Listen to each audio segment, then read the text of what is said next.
The house that remembers. The fire that took Elena's life left behind more than ashes. It left a void in Sarah's heart that no amount of time could fill.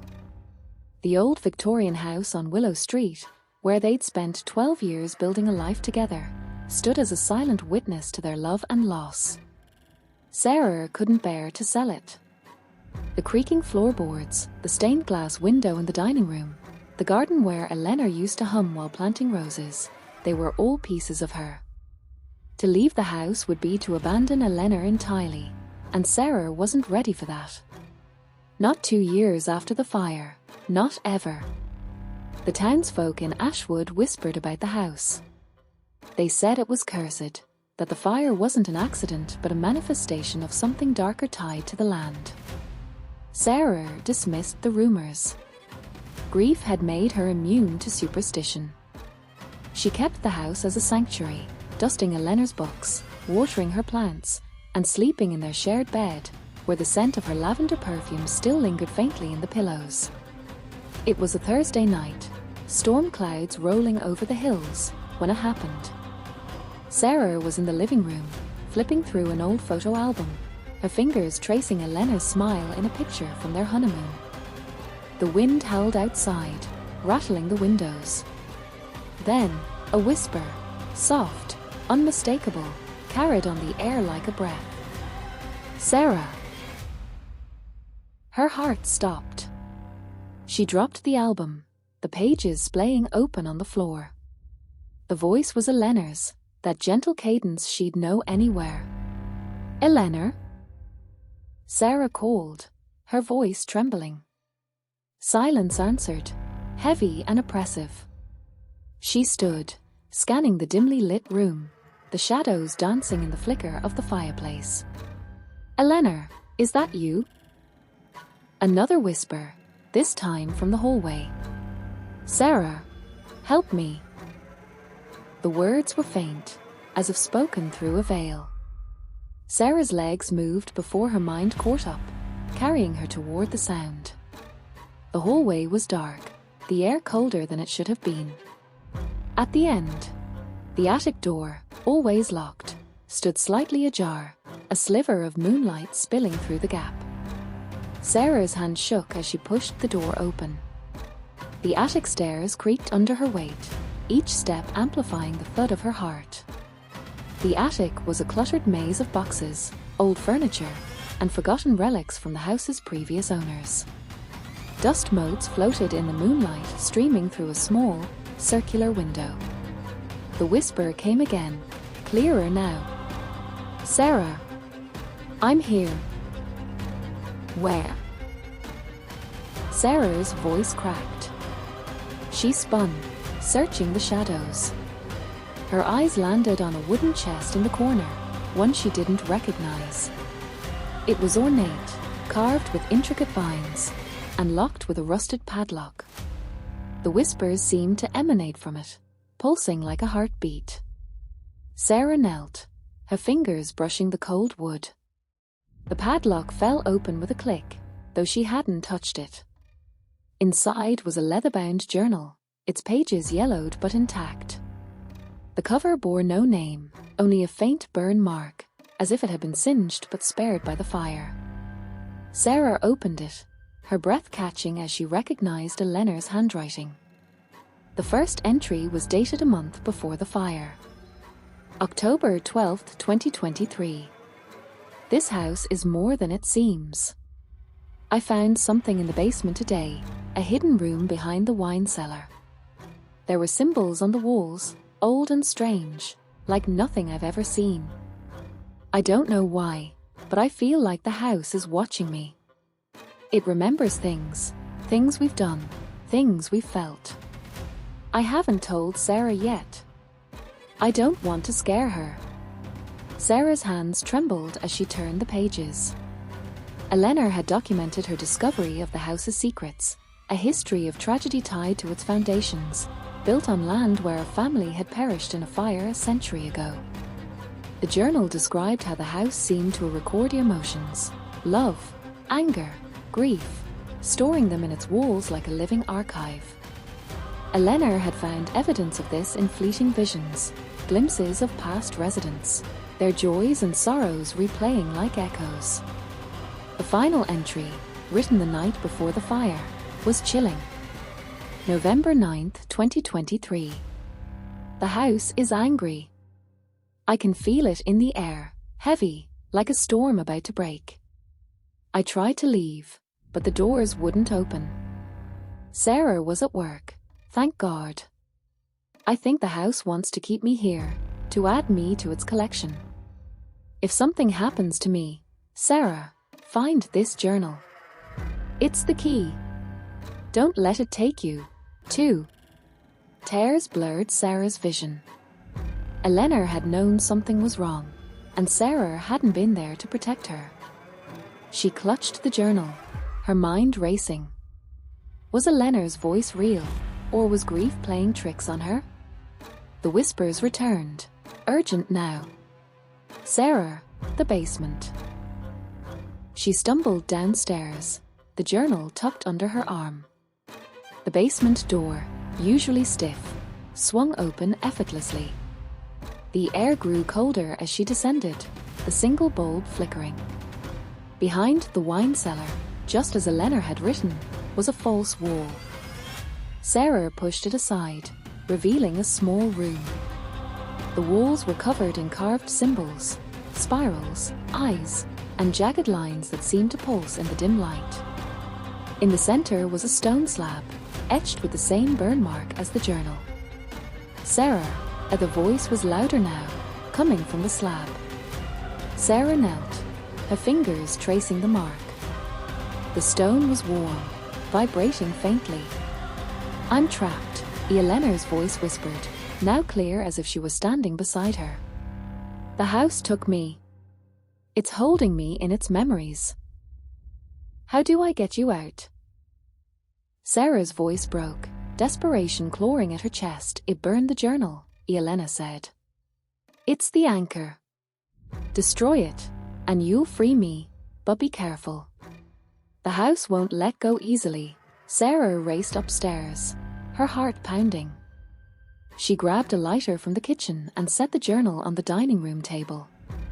Her hands shook as she flicked the lighter, the flame casting shadows that seemed to writhe. But as she held the flame to the pages, the house groaned, a deep, guttural sound, like a beast waking.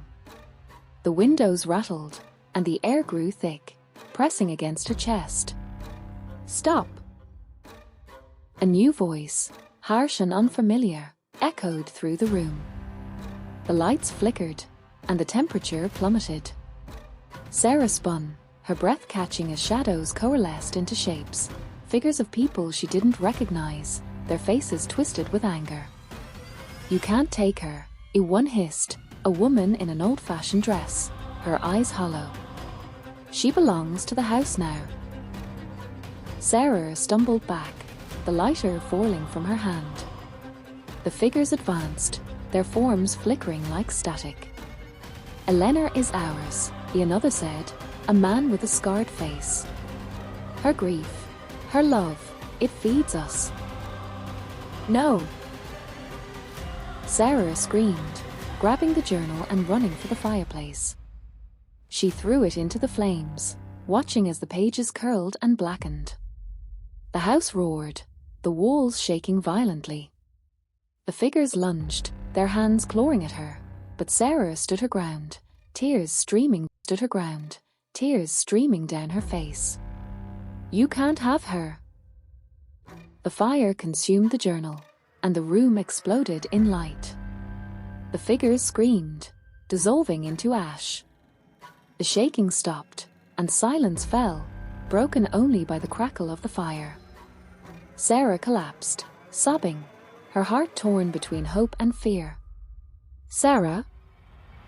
The voice was soft, real, coming from behind her. She turned, and there was Elena, whole, alive, standing in the doorway. Her dark hair was untouched by the fire that had claimed her, her eyes bright with tears. You did it. Sarah ran to her, pulling her into a desperate embrace. Elena was warm, solid, her heartbeat strong against Sarah's chest. How? Sarah whispered, her voice choked with sobs. The house. Elena said, her voice trembling. It trapped my consciousness, my soul, in its memories. The journal was the link, tying me to it. When you burned it, you broke the connection. Sarah pulled back, searching Elena's face. But the fire. I saw your body. Elena shook her head. The house created an illusion to keep you here, to feed on your grief. It's been doing this for centuries, collecting souls, using their pain to sustain itself. Sarah's mind reeled. The others, those figures. Who were they? The house's other victims, Elena said. People who lived here, died here, and were trapped. Some wanted to stay, to keep the house alive. Others, like me, wanted to escape. They sat together on the floor, holding each other as dawn broke, sunlight streaming through the stained glass window. The house felt different now, lighter, as if a weight had been lifted. But Sarah couldn't shake the fear that lingered. Is it over? She asked. Elena hesitated. I think so. But the house has stood for over a century. It's seen so much pain. We need to leave, Sarah. We can't stay here. Sarah nodded, her resolve hardening. They spent the day packing essentials, leaving behind the memories that had chained them to the house. As they loaded the car, Sarah took one last look at the Victorian, its windows glinting in the morning light. For a moment, she thought she saw a face in the attic window, a woman in an old-fashioned dress, watching them. She blinked, and it was gone. They drove to a motel, planning their next steps. Elena's return was a miracle, but it came with challenges. Legally, she was dead, her death certificate filed after the fire. They'd need help to reintegrate her, to explain the unexplainable. Sarah contacted her brother, a lawyer, who promised to work on a story of mistaken identity. That night, in the motel, Sarah woke to a faint whisper. Sarah, her heart raced, but Elena slept peacefully beside her. The voice wasn't Elena's. It was colder, angrier. She sat up, scanning the dark room, but saw nothing. Her phone buzzed, displaying a single message from an unknown number. You can't escape the house. Sarah's blood ran cold. She woke Elena, showing her the message. It's not over, Elena whispered, her face pale. The house let me go, but it's still out there, still hungry. They returned to Ashwood the next day, determined to end it.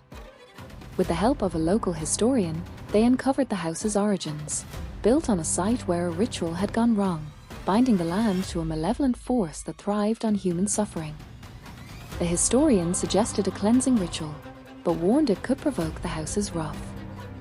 Armed with salt, sage, and a resolve born of love, Sarah and Elena returned to Willow Street at midnight. The house loomed, its windows dark, its presence oppressive. They spread salt around the perimeter, lit sage, and recited the historian's incantation. The air grew heavy, the ground trembling. Shadows writhed in the windows, and a chorus of voices screamed, You can't destroy us. Sarah clutched Elena's hand, refusing to falter. They poured gasoline over the porch, the walls, the foundation. As they lit the match, the house roared, a sound that shook the earth. Flames engulfed it, and the voices turned to wails, fading as the fire consumed the structure. They watched from a safe distance as the house burned, its timbers collapsing into ash. When the fire died, only a scorched foundation remained. The air felt clean, the oppressive weight gone. Sarah and Elena held each other, tears mixing with relief. They moved to a new city, starting fresh. Elena's return was explained as a bureaucratic error, her identity restored with her brother's help. But Sarah kept her phone close, wary of another message. One night, months later, it buzzed. She hesitated, then opened it. The message read, "Thank you." It was Elena's old number, long disconnected. Sarah smiled through tears. "You're welcome," she whispered, knowing it was Elena's final goodbye from the other side. The house was gone, its hold broken. They were free to live, to love, to heal.